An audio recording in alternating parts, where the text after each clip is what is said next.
In the annals of Chinese history, the Battle of Guandu stands as a pivotal moment that not only shaped the course of the Three Kingdoms period, but also highlighted the stark contrasts between two prominent leaders, Cao Cao and Yuan Shao.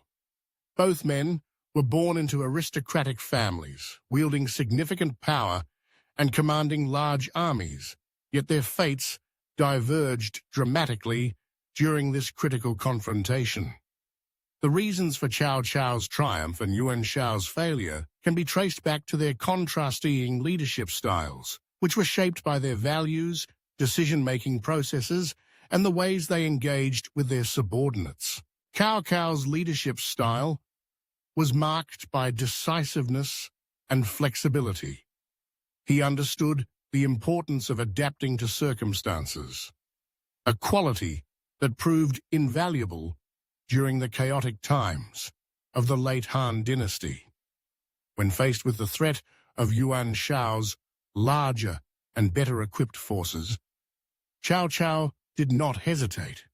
He quickly assessed the situation, recognizing that he could not match Yuan Shao's numbers head-on.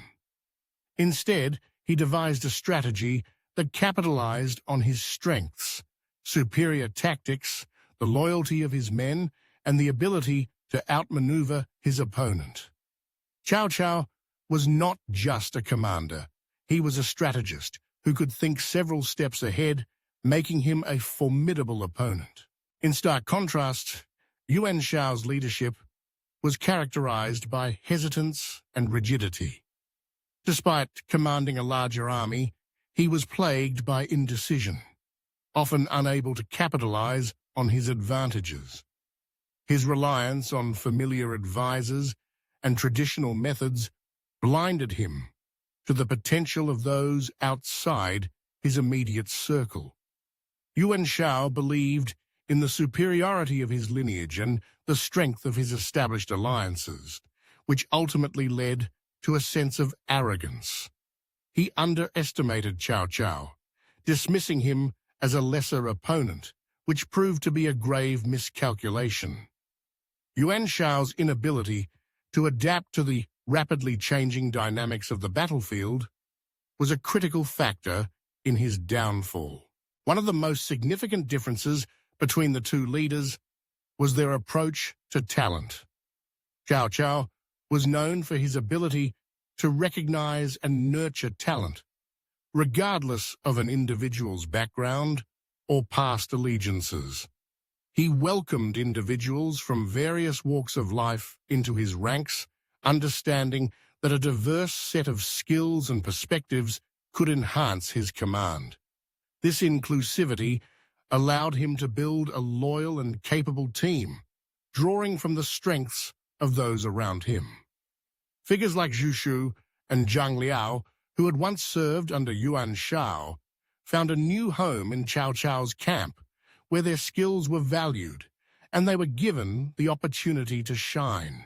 Yuan Shao, on the other hand, clung to his inner circle of advisors, many of whom had served him for years. This reliance on familiar faces fostered an environment of stagnation. Yuan Shao's advisors, while loyal, often failed to challenge his decisions or offer innovative solutions. Their shared background led to groupthink, where new ideas were stifled and potential brilliance was overlooked.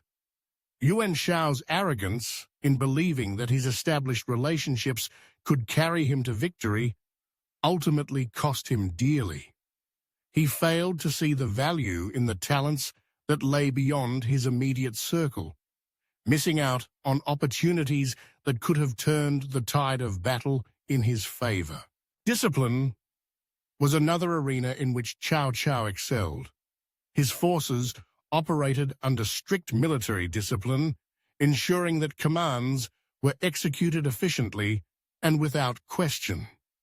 Cao Cao instilled a sense of loyalty and purpose among his men, fostering a culture where each soldier understood their role and the importance of their contribution to the larger mission. This cohesion allowed Cao Cao to execute complex strategies with precision, even when faced with overwhelming odds.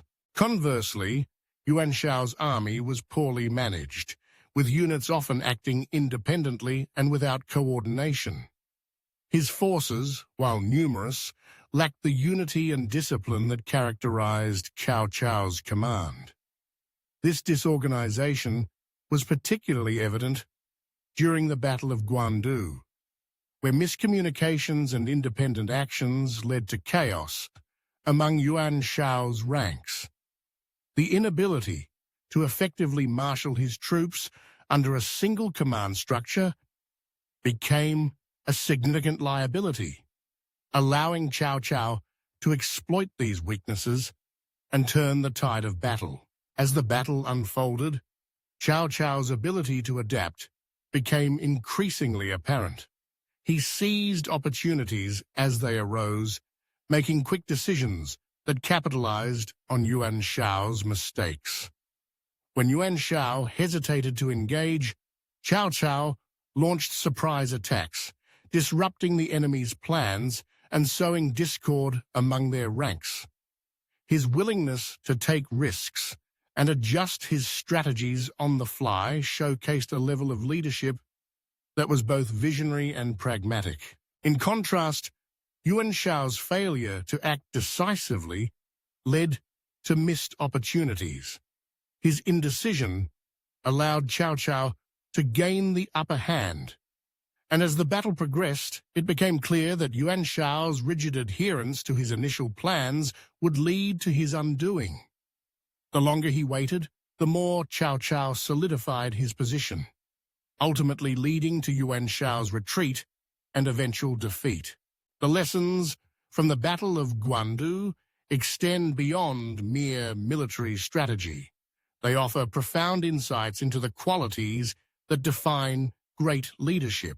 Vision, adaptability, and the effective utilization of talent are essential traits that distinguish successful leaders from their less fortunate counterparts. Cao Cao's ability to see beyond traditional boundaries, embrace change, and harness the strengths of those around him stands as a testament to the power of inclusive leadership. Reflecting on these contrasting styles, I find myself resonating more with Cao Cao's approach. His willingness to adapt, embrace talent, irrespective of background, and instill discipline within his ranks speaks to a form of leadership that is both progressive and effective. In an ever-changing world, the ability to pivot and leverage the strengths of diverse individuals is invaluable. Leadership is not just about commanding authority.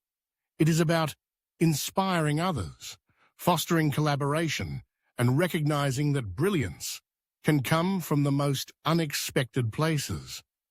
In the end, it is this understanding that leads to true success, as Cao Cao so aptly demonstrated during the Battle of Guandu.